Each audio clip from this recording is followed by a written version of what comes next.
Welcome back, Trailblazers. Before we dive into today's episode, I want to take a moment to talk about a tool that has completely transformed the way I plan and navigate my hikes, AllTrails Plus. As a Trailheads ambassador and the organizer of the Yakima Valley Trekkers, I'm out on the trails a lot. One of my favorite features of AllTrails Plus is the ability to edit and create my own maps. Conditions change, fallen trees, washed out sections, or even a last-minute reroute. And with AllTrails Plus, I can adjust my route on the fly and share it with others so everyone stays informed and safe. AllTrails Plus also gives you offline maps, wrong turn alerts, and 3D trail previews to help you stay on track and make the most of your adventure. And the best part, you can get 30% off an AllTrails Plus membership with my exclusive link in the episode show notes. So whether you're planning your next big trek or just looking for a new trail to explore, AllTrails Plus has you covered. Check it out and let's hit the trail.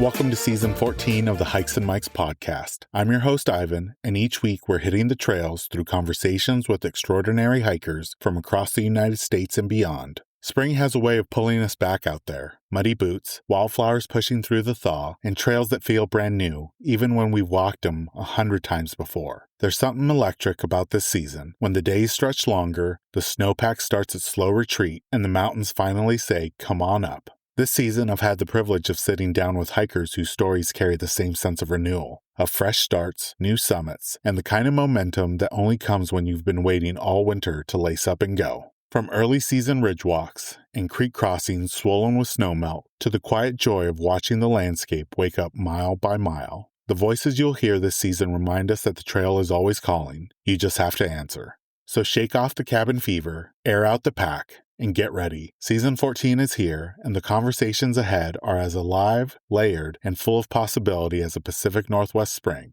What happens when a cancer diagnosis becomes the spark that launches a full-time outdoor adventure career? This week on Hikes and Mikes, I sit down with Alec, travel writer, photographer, and the force behind Explore with Alec, for one of the most honest and inspiring conversations we've had on the show. Alec is a 2-time cancer survivor and bone marrow transplant recipient whose brush with mortality completely redefined his relationship with the outdoors. From hiking across the Grand Canyon mid-radiation to summiting Mount Whitney on a whim, he turned adversity into a life built around adventure. In this episode, we talk about his first post-treatment backpacking trip with his dad in Sedona, why the hardest places to reach are often the most worth protecting, and what it's really like to build a business around the outdoors, late nights, protein bar dinners, and the Enumclaw Taco Bell included. Alec also takes us inside his most unforgettable wildlife encounters, from coastal brown bears in Alaska to mountain gorillas in Rwanda's Volcanoes National Park, and shares a networking tip that changed how he lands major clients like National Geographic Travel. Plus, we break down the biggest barriers keeping people out of nature and what creators like Alec are doing to close the gap. Without further ado, let's jump into this episode with our guest,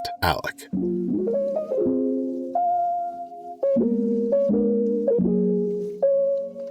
Welcome, everyone, to the latest episode of the Hikes and Mikes podcast. I have a really exciting guest with me today, and I'm so honored to have him on the podcast. I'm going to look forward to hearing about his adventures in places that I also live, so not just the Pacific Northwest, but Arizona, and now he lives in Denver. You know him as Alec. He's going to be sharing about his outdoor experiences. Alec, thank you so much for coming on the podcast. We always like to start off by having our guests share a little bit about themselves and how they got started hiking. So I'm super honored and grateful to be here chatting with you today. I got into hiking when I was very young. There's a photo that my dad loves to show when I was 4 years old on the top of Piestewa Peak, which is one of the taller mountains in Phoenix, Arizona. So that was like my first big boy hike. I ended up falling asleep at the end of the drive home, but I've kind of just always been a outdoorsy person, but it really kind of took on a new kind of mode when I was a camp counselor outside of Yosemite National Park in college. We would always get one day off a week,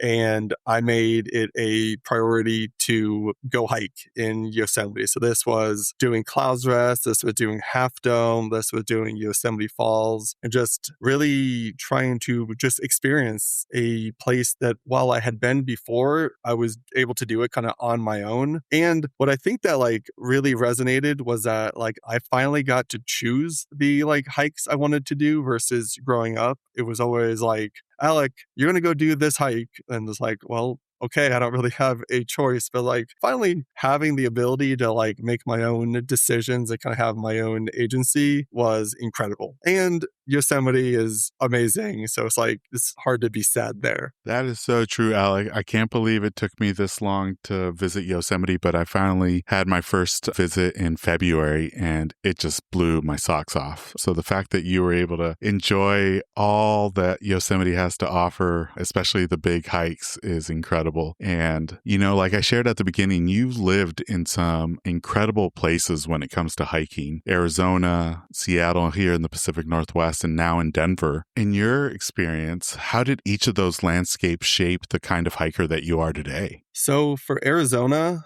it really made you focus on having water. So it's like a lot of people like in the Pacific Northwest or maybe in Colorado, you like can go a little bit lighter on the water because maybe you'll be hiking next to a stream or have a lake in a few miles. So like you don't have to carry 2-3 liters at a time. But like growing up in Arizona, it's like ingrained in you that water is your life source and you carry as much of it as possible. So like I always find it kind of funny when people like talk on social media and they're like, oh yeah, I only carried like a liter or I just had a water bottle. And I'm like, no, it doesn't matter where I go. I'm carrying 2 liters, maybe more, because I never want to like not have water. So that's like the Arizona side. But then like when it comes to the Pacific Northwest, I mean, outside of maybe Alaska and the Canadian Rockies, I don't think there's a better place to hike in the continental US. Just the valleys and the peaks and the jaggedness. I mean, the Cascades are a much newer range in terms of like other ranges. So still has those like really jagged, rugged features. And that is like what really captivated me while I lived there.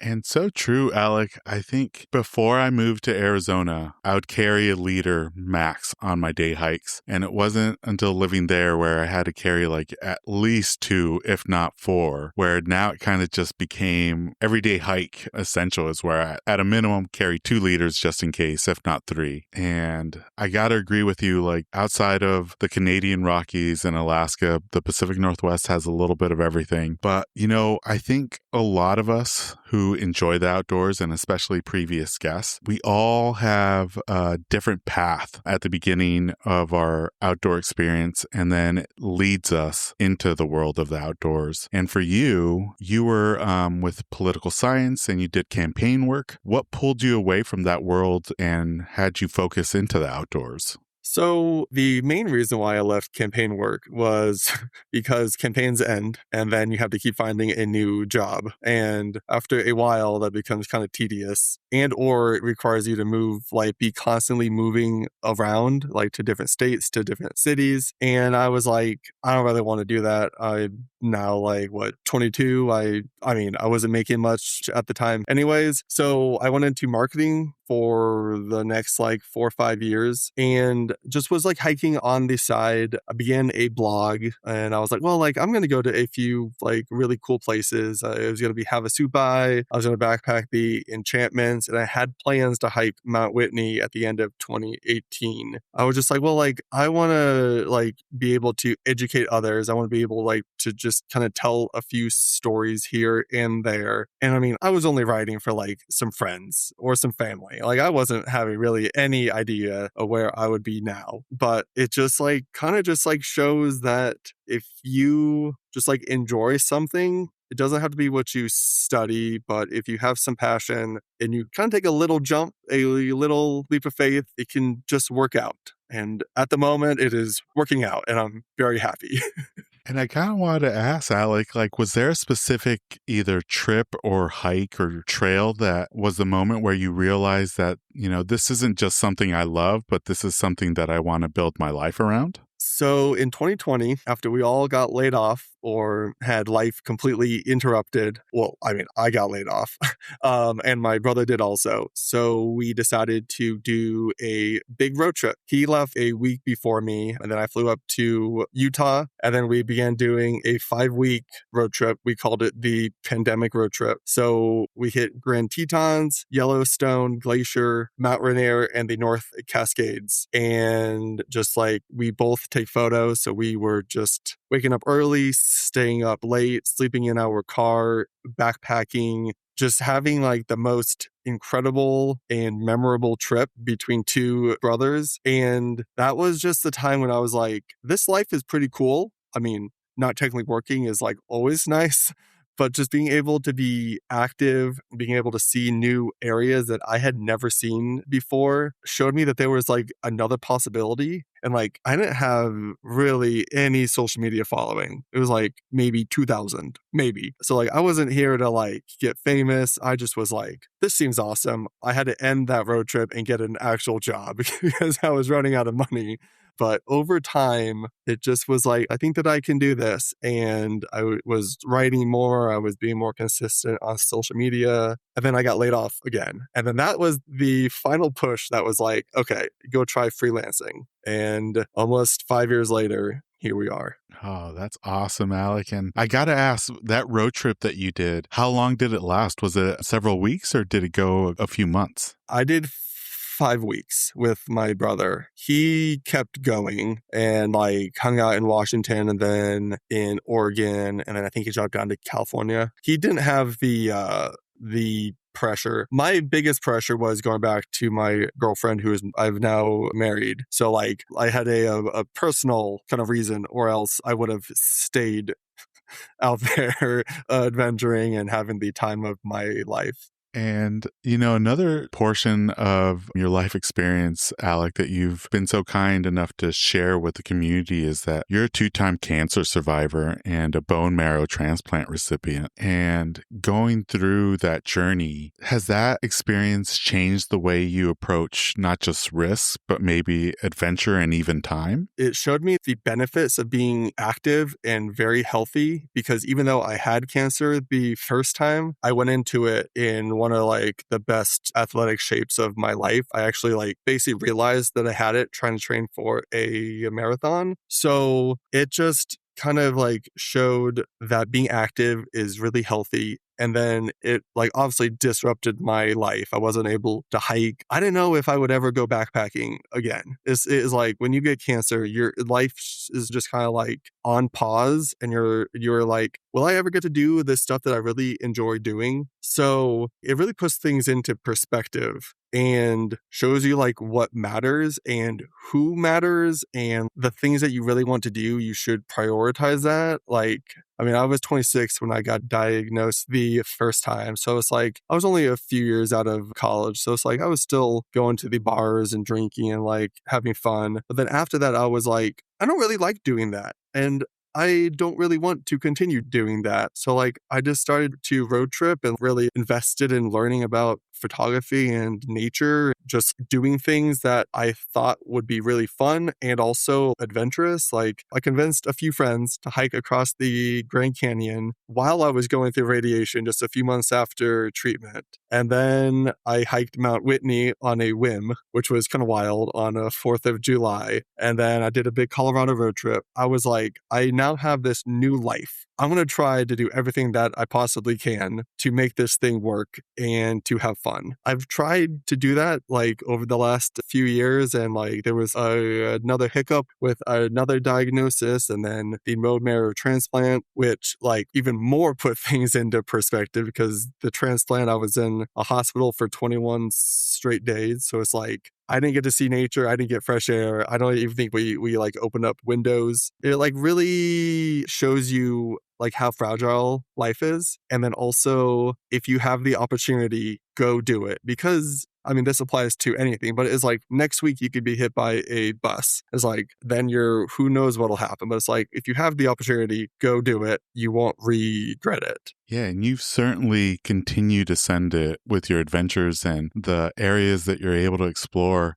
Kind of going back to that moment where you thought, I'm not going to be able to backpack anymore. What was your first backpacking trip once you finished treatment and radiation? It was my birthday weekend. This was after treatment, before radiation. So it was my birthday weekend in April, and I asked my dad to come backpacking with me in Sedona for just a quick overnight trip to Wilson Mountain. It was about like 8 miles round trip and maybe like 2,500 gain or so. So like a decent hike. We had to carry all of our water. So we had like decently heavy packs, and it just was awesome. Like my dad was actually struggling more than I do, and he like runs every day. So it was in like a really fun hike. I got to hang out with my dad, got to see a beautiful view, and just kind of like remember, or like to realize that like, okay, I can backpack this. Let's see what I can do next, and then what I can do next. And then just like slow steps, but it materialized to being able to hike across the Grand Canyon or hike Whitney in a day and just be outside. Yeah, you continue to send it. And I feel like a lot of people, and this includes myself, sometimes struggle to find normal again, especially after something life-altering. How did you redefine what your new normal looks like and, continue to be adventurous after your experience? It's a really good question, because normal is so like subjective and also objective, I think, because it all kind of comes from like what you want to do. Like, I mean, I don't fault anybody for being like, hey, I just went through shit and I don't really want to do anything. But then there's maybe people like me on the other side of the spectrum where I'm like, okay, I just went through shit. Let's go do some really cool shit. And so like, I don't know if there is like a new normal. Like, I definitely don't have the physical abilities that I used to. I don't know if it's because I'm now getting older. I have like kind of different drives, and like I'm now spending more time on my business versus like just kind of clocking in and out of a 9 to 5. So like it is all kind of like dependent on you, the world around you. But if you want to do something, just make that your new normal and go from there. One thing that I noticed is your progression when it comes to the backpacking and backcountry experiences. You're going to a lot of like really remote and sometimes even hard to reach places. What draws you to those locations that, most people might not ever be able to see? It's like a multi-pronged answer. One is a little bit selfish. Going to places and being able like to document it creates like a more of a scarcity for those photos or those stories that then can maybe help your business down the road. But the more like nature-driven side is like,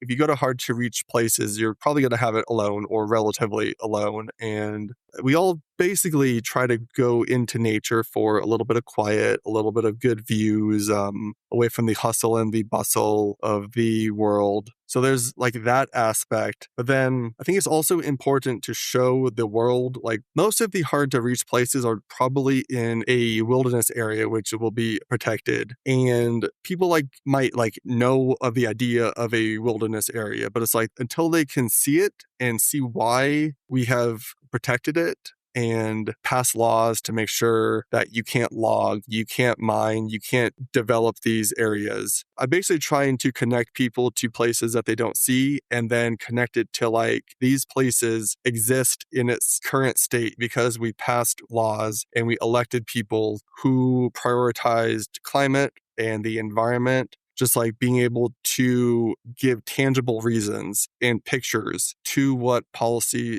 success means. This is going to be tough, Alec, because you've seen a lot of beautiful places, especially out in the backcountry and in the wilderness. But are there any experiences or locations that ever come back to you in a tangible way once you make it back out? I mean, this is a hard question. Like, so many places in Washington kind of fit that bill. I remember backpacking to the top of Mount Daniel, which is the highest point in King County. It was my brother, I, and another buddy. And we ended up sleeping on the top of the mountain. So, like, we got sunset, we got sunrise, and we were the only people up there. just like the three of us, and just being able to soak it in and just like watch this incredible sunrise. And we had Mount Baker to the north, we had Mount Rainier to the south. Just being there is like one of the most incredible moments that I've ever like experienced. And it's still one of the coolest hikes that I've ever done. Like, I love the photos, I love the memories. I love that like I basically freaked out going up because like we had just gone up this like really slippery,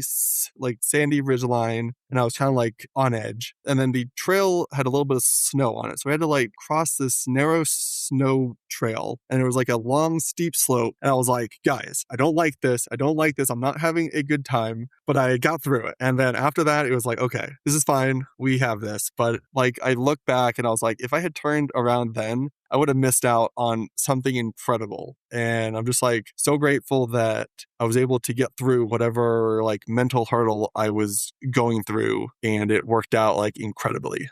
Oh man, I'm going to have to add that to my hiking list because here, at least in my area, I can get Rainier and Adams, sometimes even St. Helens in the same shot, but Baker's been elusive for me. So to find a place, especially so close to Seattle, that gives you those two mountains in one vista is just incredible. Yeah, it was wild, just wild. Now, kind of switching gears, Alec, you are both a photographer and a writer, and I think those two mediums complement one another. But on the flip side, what does writing allow you to capture that photos can't, and vice versa? I've been trying to think about this question, and it's nothing like glaring, at least on the writing side, because I'm not really one where I'm like jotting down notes when I'm like out doing things. But one of the really cool aspects of like having a blog and like writing down about your travels is that I can go look back on those like years later and be like, oh, this happened, or like the hike was like this, or it's like a very public journal. And I think that's kind of cool. But it's not like I have like any like, I don't think that like writing makes me so much any like better or more unique. But then on the flip side, the photography really makes me think about a landscape or a scene a little bit differently. Like I'm looking for maybe like a slightly unique composition, or like looking to frame a mountain through some bushes. So like I'll get into the bush and I'll have like my arms holding my branches in various ways to make an image look interesting. But then it also allows me like to go back and relive moments. And I think that's a really cool thing, and I'm hoping that it's helping my brain health, that I keep having to like use my my memory over and over again. So like that might be a like added plus here. And you bring up a good point, Alec. Like you're not there, you're not on the trail, jotting down notes or writing on the trail. And the fact that you are living a lot of our dreams where your outdoor experiences are combined with your work, how do you balance being present in the experience while also documenting it for your work? The short answer is I don't. I don't do a good job. I need to do better. That is a thing that I do try to work on, and I tell others to do, but it's one of those things of like, do as I say, not as I do. But I do try to take, like, if the view is not going to change drastically very quickly, I try to just like get to it and enjoy it. Try to like take a minute or two and just be like, wow, this looks really pretty. I see XYZ there, but I'm not perfect. I'll have some times where I'm just like, taking video, taking photos, horizontal video, vertical video, and then I get yelled at by my wife for taking too long. So it's a work in progress, which I think is good. I'm trying, but it can be challenging when your job is to capture and document things, and it's not to be like, nobody pays me to be present. That'd be awesome. It'd be really wonderful, but like that's not how the business model works. But I really do try to take a few moments to just enjoy it. And, a follow-up question to that, because you've now worked with some major brands and publications like Nat Geo, Travel Ireland, Northern Territory of Australia, and so many more. What's something about being a full-time travel creator that, people misunderstand? I'm going to slightly pivot on this just so I can get this in. I think that a lot of people underestimate the networking side. Like, so many of my gigs are people who I've met like through conferences, and where these conferences allow you like to do one-on-one speed dating basically. So instead of me just being a random email that pops in, they're like, oh, I met Alec at this conference and it has been incredibly beneficial. So like anybody who is trying to get into this space, they should like really prioritize networking, because you can have the best work, but like if you're just another email, you're like behind an 8 ball a little bit.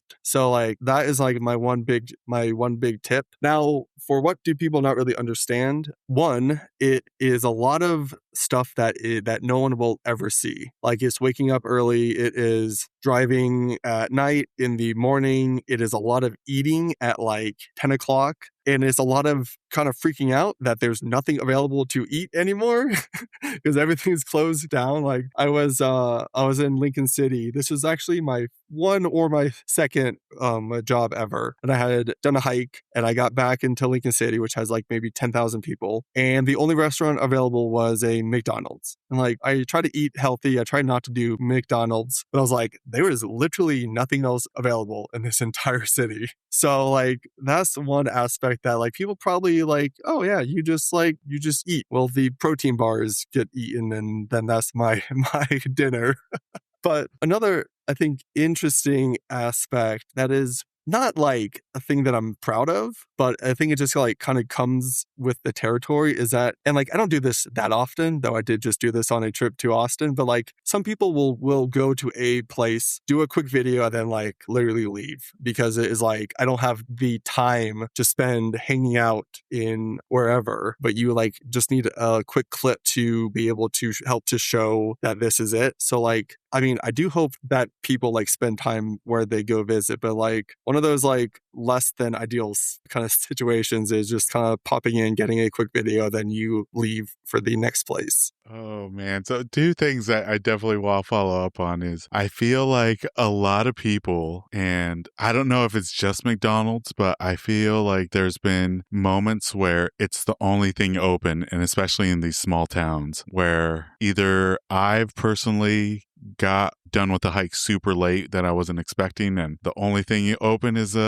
Mickey D's, and it's like, all right, well, it's either this or not eating anything until I get home. The Enumclaw Taco Bell, also a lifesaver. Coming back from Rainier, going back to Seattle, that place is open. I mean, it might be open 24/7. I don't know, but I've done at least one midnight run to get a little T-Bell. Oh, that is hilarious that you bring that up, Alec, because when Highway 410 Chinook Pass is open, that's my last stop before I see any civilization. So I know exactly that Taco Bell because, like, after that, it's nothing but forest and, open skies. There's nothing there until you hit Natchez, maybe even Yakima. That's hilarious. And the second thing I wanted to follow up on is, in your personal experience, what are some of the conferences or networking events that you would recommend to people? My favorite, or like the biggest, I guess, is IMM. It is International Media Marketplace. I think that's the long form. So that is in New York every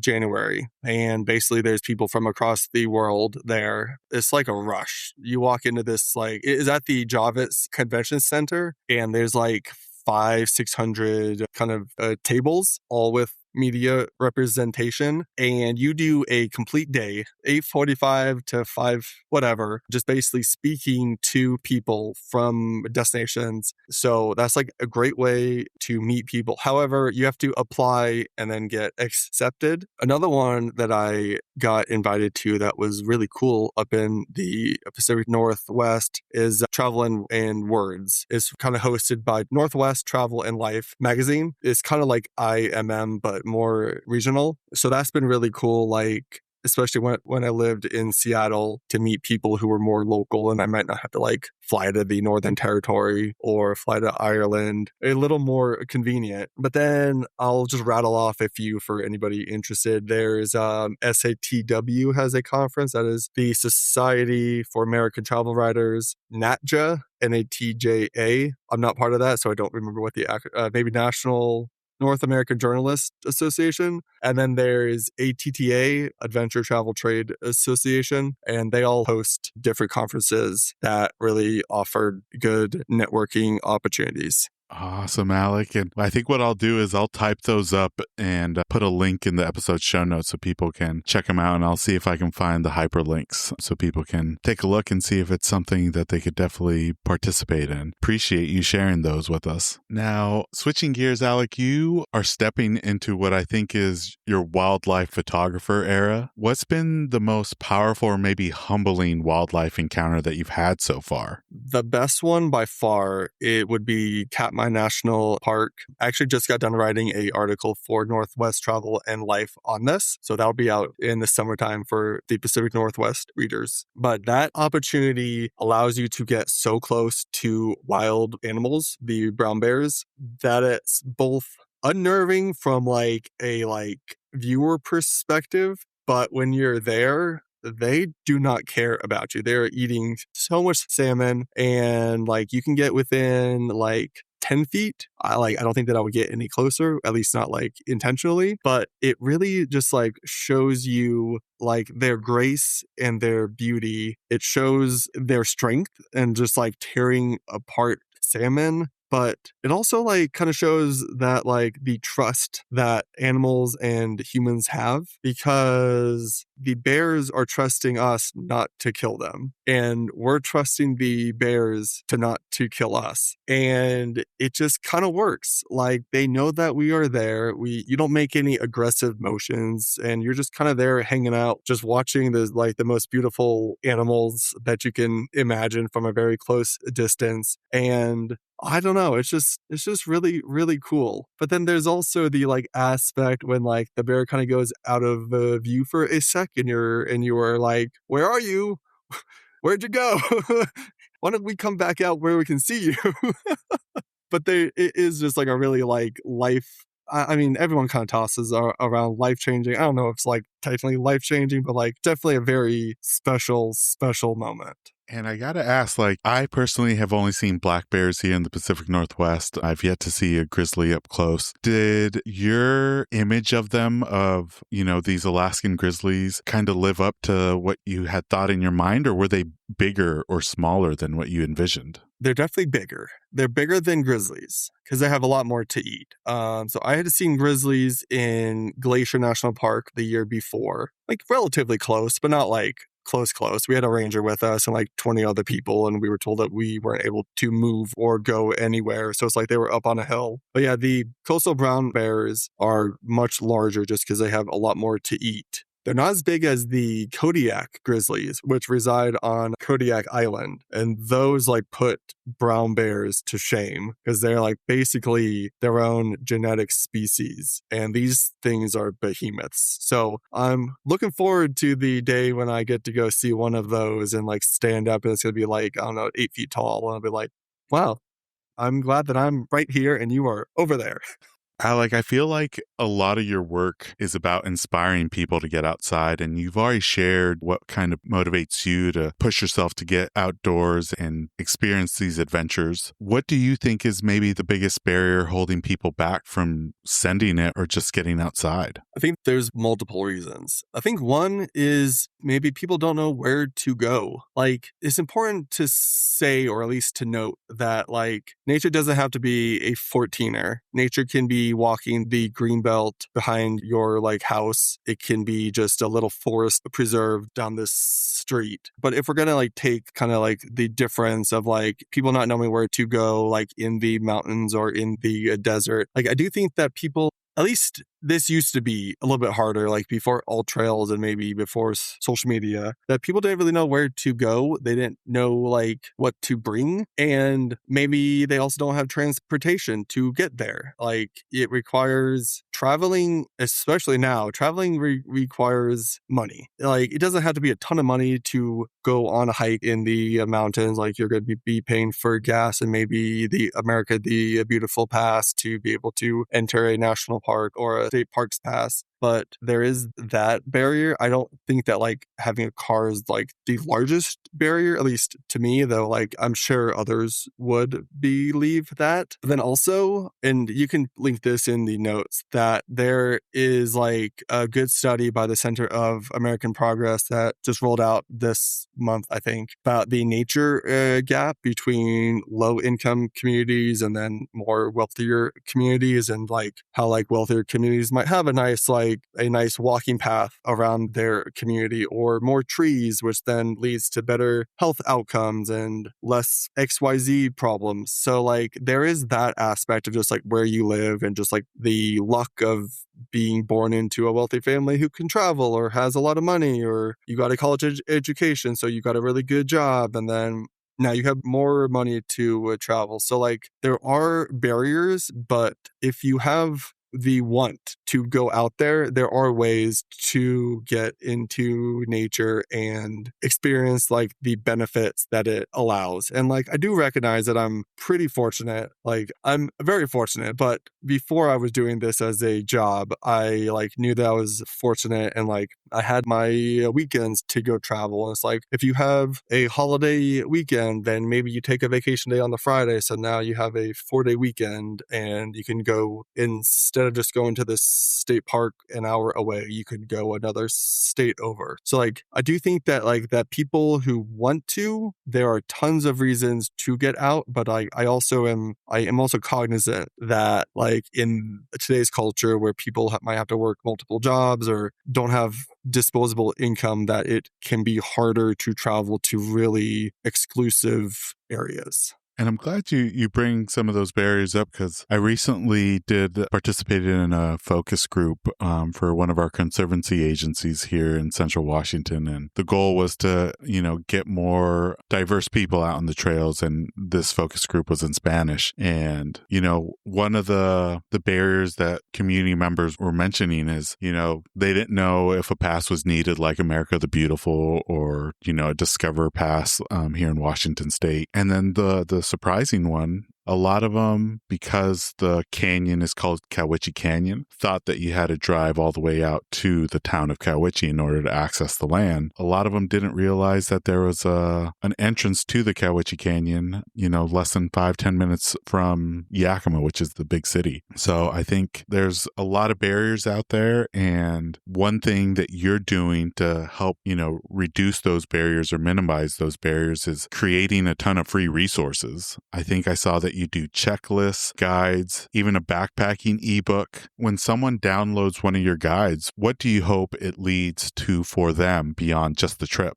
I hope maybe a little bit more confidence. The backpacking ebook was one of my first ones, and it's more just like a bunch of questions and answers that like I get online, or like I've researched through Reddit, being like, okay, like these are like questions that really pop up. Because like we think the people who do a lot of outdoor hiking, backpacking, like knowing what goes into your backpack seems pretty easy. I can literally rattle that off and have no issues. But like if you didn't grow up with that, and like you have no idea what you have to pack to go backpacking, you probably are not going to go backpacking, because you're like, what the heck am I doing here? And what do I have to bring? So like having like a basic understanding is a really big step up to feeling comfortable, and just kind of like being like, okay, like I have 1, 2, 3, and because of this, I'm not going to die tonight. And I think that's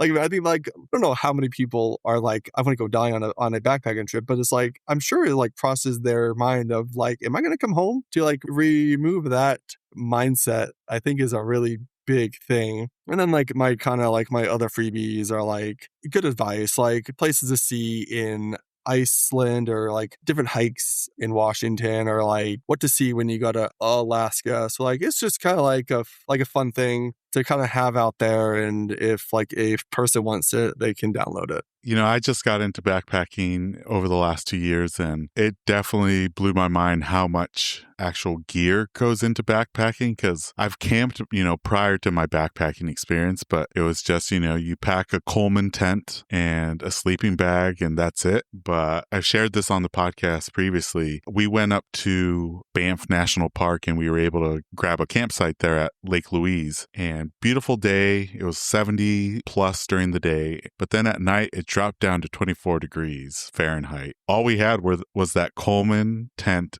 and 32-degree sleeping bags, and all three of us in the tent woke up at 2 o'clock in the morning shivering and just freezing. And it wasn't until I started backpacking where I was like, oh, you need a sleep pad in order for the ground not to just suck the body heat right out of you. And yeah, like Reddit has been a great source to be able to ask ideas or research, because I think day hiking is becoming more accessible, but I think backpacking is the next, outdoor recreation experience that folks can get into, but there is a little bit more planning and gear required in order to do it safely. Yeah. One of my favorite parts of backpacking is just that you have everything that you have. Like once you walk away from the car, it's like you are reliant on what you believe that you are going to need here. And then like your own intuition, your own skills, your own ability to navigate the trail through different weather conditions, through potential animal encounters. It really like gives you good skills in life, like being able to handle stuff on your own or like with others, like having to problem solve. I mean, I prefer to not have to problem solve that much when I'm out backpacking, but like there are like some instances where it's like you're getting rained on or there's a huge lightning storm over you and you're just laying in your tent. Or actually, this one was really funny. So I was backpacking Big Pine Lakes in the Eastern Sierra, and like I had camped out on this like the classic rock overlooking Temple Crag, and it was a beautiful day. There wasn't supposed to be any rain, and then rain and lightning came in, and I'm at like 10,000 feet. It's lightning, and I'm like, shit, this is not fun. I'm completely exposed. And then it's raining. I knew there was a slope above me, but I was on like flat ground. So then I wake up and there's just a river like running under my tent and down the slope. So I'm like reaching out of my tent, building like a wall to divert the like water from away from my tent. And it's just like, it was a really like stressful night, but it was like a core memory that I'm like, hey, like this is a really fun story to tell, that I was like building a wall in a river, like avoiding it. It was fun. And like, it kind of like, it makes you get creative. Oh, for sure. And I got to ask, Alec, were you doing it with just one hand out of the tent stacking rocks, or were you kind of like your upper body outside trying to scramble and grab those rocks? No, I was like one hand arm out trying to stay dry, just like reaching for like any small rocks that I could to build up a little wall. It was really comical. Now, Alec, we're getting to the end of the regular questions, but one of our regular segments is we like to do a deep dive into our guest's Instagram feed and highlight a specific post or reel. And, you mentioned already your encounters with the brown bears up in Alaska, but I did want to ask you about your experience trekking to see mountain gorillas in Rwanda. Can you walk us through that day? What was it like? What did it feel to be so close to them?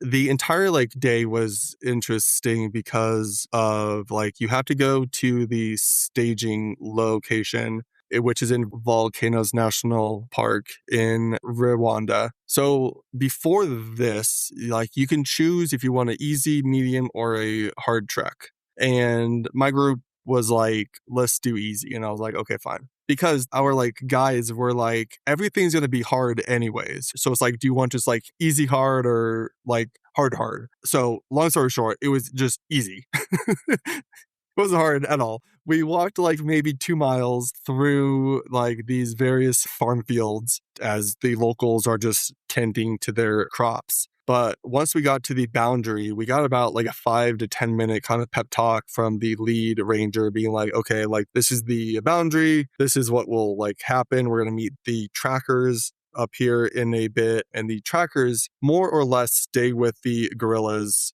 like 18 hours a day. So it's like they're there with them in the morning to be able to guide everybody there. And then when it gets dark, then they leave. So we got to the trackers and we had to put on masks. So this is interesting that they realized during COVID that when everyone had to wear masks, that the gorillas were actually being healthier. So instead of like humans giving the gorillas germs, they weren't. And the gorilla's immune system is a lot worse than us. And then like human diseases like do worse things. So we had to don masks. And then like the fascinating part was that I could smell them before we could actually see them. And it smelled terrible. Maybe like what like it would smell like on a farm. It just was like, I mean, there's like a lot of poop, a lot of pee out there. And then the first moment that I saw, like we're like walking up this like really narrow trail and this gorilla is just sprawled on its back, legs open, and it is just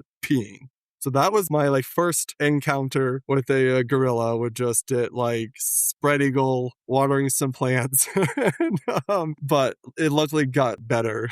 So to kind of back up is that you only get 1 hour with gorillas a day. And there are 12 groups of gorillas across this mountain. And so you only get 1 hour and the clock like starts when you run into them. So like, even though the gorillas kind of move off and leave you, and then you have to kind of go track them, the clock is not stopping. So it's like 1 hour continuous. So at least for us, we didn't get like a straight hour with them. It might have been like 47 minutes, which for like the amount of money that it cost to see them, which is $1,500 each. Like you would like a little bit more time there, but for the experience, it was incredible. Like I mentioned the trust with the bears, like that was on display here. I mean, they got within like, well, we almost ran over, well, not ran over. I almost fell over one at the end, which would have been like that would have been I don't even know what the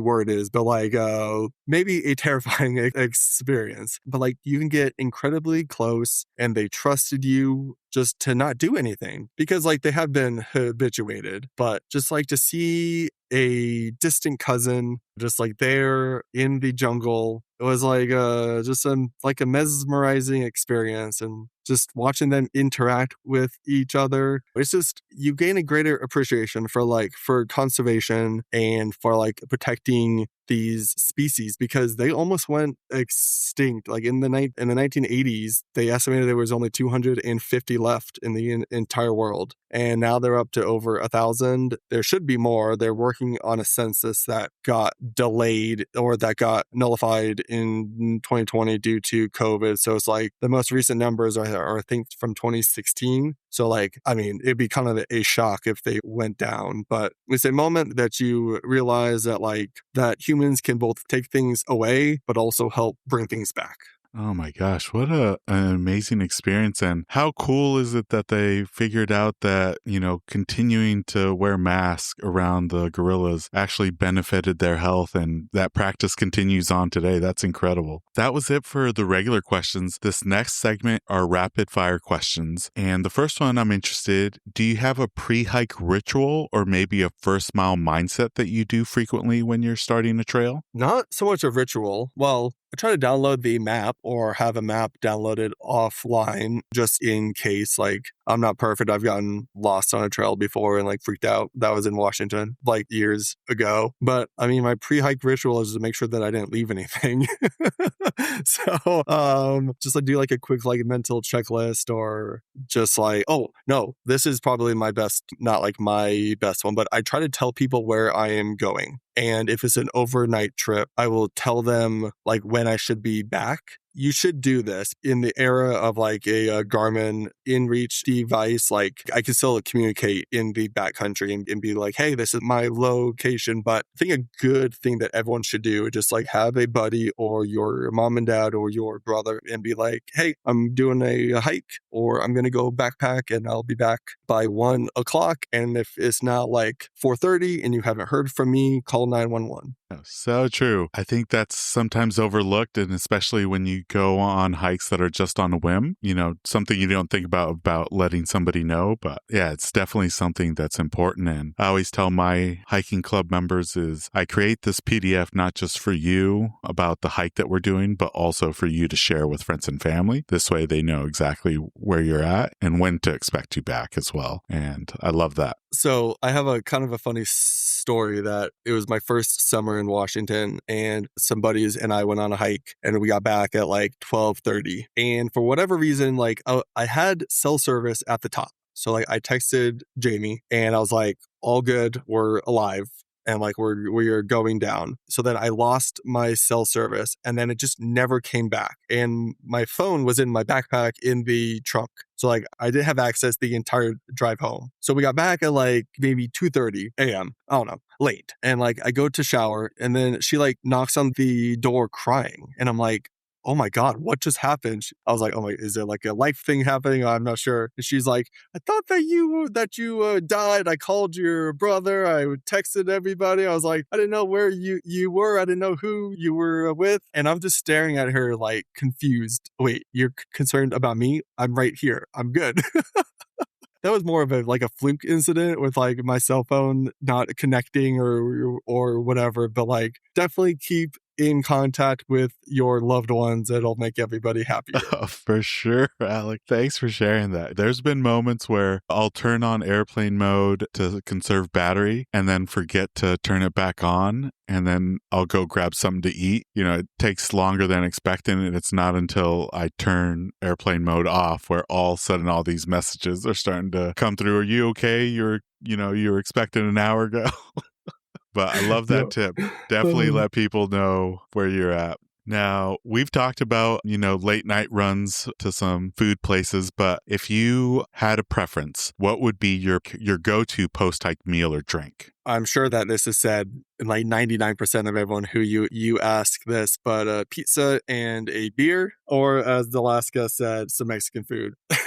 It just happens that there's a lot of Mexican food in places that have hiking. I don't know how that happens, but they're doing a good job with their locations. But yeah, I mean, a pizza and a beer, you can't go wrong. Or a hamburger, but that's just kind of like dependent on where you are going. Now, this next one is about gear. In your personal experience, what's one piece of gear you'll never compromise on? I've been trying to think about this, and I don't know if I have a great answer. Like, I do think that shoes are a very important aspect because like you need them. If your shoes fall apart or if you get a bunch of blisters, it's going to be a pretty miserable time. And like an underrated one is a backpack. Like you want it to fit right, because if it's rubbing on your hips or on your shoulders, while that might not be like debilitating, it might be more annoying and just like kind of like bring down your mood. So like maybe those two things.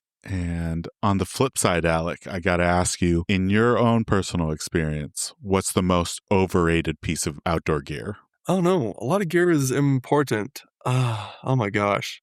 I don't know. I actually don't have a good answer to this. I don't know. I really enjoy like all of my outdoors gear. I try to use like everything that I bring. Yeah, I think I'm gonna have to like take a rain check on that one. I'm sorry. Yeah, that's good. That's where you want to be. Is you want to be so dialed in that everything that you bring is important. Now, Alec, we're at the end of March recording this. There's still plenty of spring left, and the summer hiking season is going to be upon us here shortly. Are there any hiking or adventure goals that you have for the remainder of the year, or anything exciting on the horizon that we should look out for? I actually don't have a lot going on at the moment. I just got done with a really busy March, so I'm looking forward to just exploring Colorado. So I moved here in July, and then I ended up really hurting my hip in the end of July. So I didn't really get to explore much of Colorado. So I'm excited to dive into hiking and backpacking. The one benefit of having no snow here is that it's going to be hiking weather very soon. So I'm thinking that May is going to have some really good opportunities to get outside and into the Rockies. I'm also planning, though I have not planned this trip yet, but I'm hoping to come back to Washington for at least a week to 10 days and get back into the Cascades, go back to my favorite range because I miss it and I miss the views and the lakes and the volcanoes and everything that makes the Washington special. Now, Alec, we always like to close off our episodes with a segment called This or That, and I'm going to give you some hiking related topics and you just choose which one you personally prefer out of the two. You're more than welcome to say both or neither, but the first one is, if you had to choose, would you choose a dense forest or wide open views? I'm a sucker for wide open views. If you can plant me on a mountaintop in a sea of other peaks, I'm like a kid on Christmas morning. And this next one, I think you might have answered it a little bit, but peak bagging or wandering miles? Definitely peak bagging. I've got some male conquering syndrome. I like to see the objective and stand on top. And then this one's a tough one this season, but if you had to choose cabin stay or tent camping? If I'm going to be doing a good nature trip, I want to camp out in the wild. If I'm going to be staying at a national park campground, I might just opt for the cabin, but you can't go wrong either way. Also, it depends on the weather. If it's winter, I think I'll take the cabin stay. Now, this next one's equally tough because I know you probably experienced both of these, but if you had to choose between the two, would you do bug bites or blisters? A bug bite, hands down. Normally, because bugs don't really like me, but I asked Jamie this, and she was like, blisters, 100%, because she attracts, there could be one bug in the entire forest, and it will find her, and that thing will swell up, and she'll be unhappy for a few days. But I luckily don't have that issue, so I'll take the bug bites. And then this next one is probably our most controversial one for this season. But when you're doing some of these long days and long miles, do you use music on the trail or nature sounds only?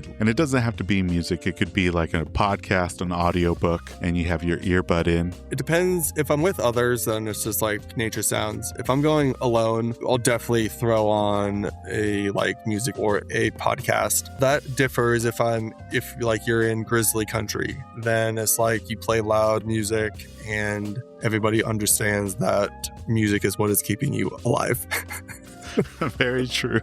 Now, this next one's about your footwear. Are you rocking trail runners or do you prefer hiking boots? If I'm backpacking, I'm going to wear hiking boots to just to give me more stability. Also, normally, because if you're going backpacking, you're probably going to be around some sort of water or whatever. Might have a creek crossing every once in a while. So it's nice to have the waterproofness. But I've actually been doing a lot more trail runners as of late, especially if I know that the trail is going to be dry and the conditions are dry. I do love my ultras. The bottoms tend to get worn down easier or easily, so maybe they'll be working on that one day. And I'm glad you mentioned that because the follow-up question for footwear is, does it matter for you? Does it have to have the Vibram outsole or can it just be the regular outsole that comes on the shoe? I think that almost everything that I buy has the Vibram, which I don't know if that's normal. It's just is always normal to whatever I have. Yeah, and the reason I put this one on there is, like I said, I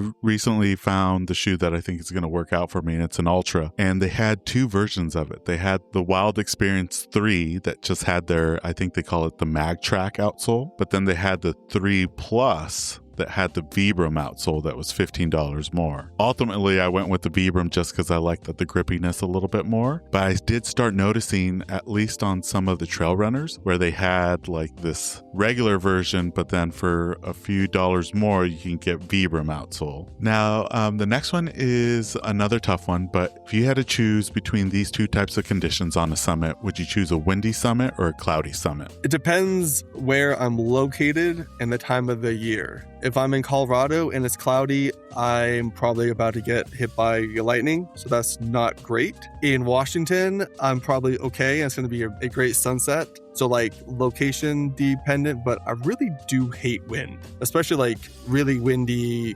cold conditions. So if there's no risk of getting struck by lightning, then I'll take the clouds. And then this one's going to be a tough one, but if you had to choose national park or a hidden gem? I'll go with a national park. I'll be patriotic.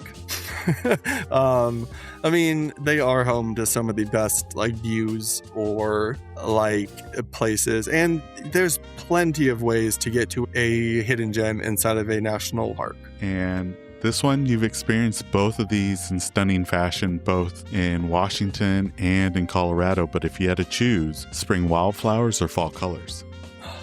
Damn, these are both great. And I think I'll go with fall colors because they're so fleeting and they're so unique. Like growing up in Arizona, we never got fall colors. I don't even know the first place where I saw them. No, it would have been in Banff in, I think, 2021. I did a fall trip up there to see larches, and it was very cool. I missed it by a few days, but like still the idea of it, like that leaves will turn colors, like that's wild. It didn't happen to me in Arizona. And then the last one, Alec, is if you had to choose between type 1 fun or type 2 fun, which one you going with? I do like type 2 fun because normally it means that you're like doing some pretty cool stuff and like there's a little bit, I don't want to say risk, but like a little like added pressure, a little added like maybe problem solving. So yeah, type 2 fun's good. It's when you get to type 3 that you're like, that you want to stay away. That's no bueno.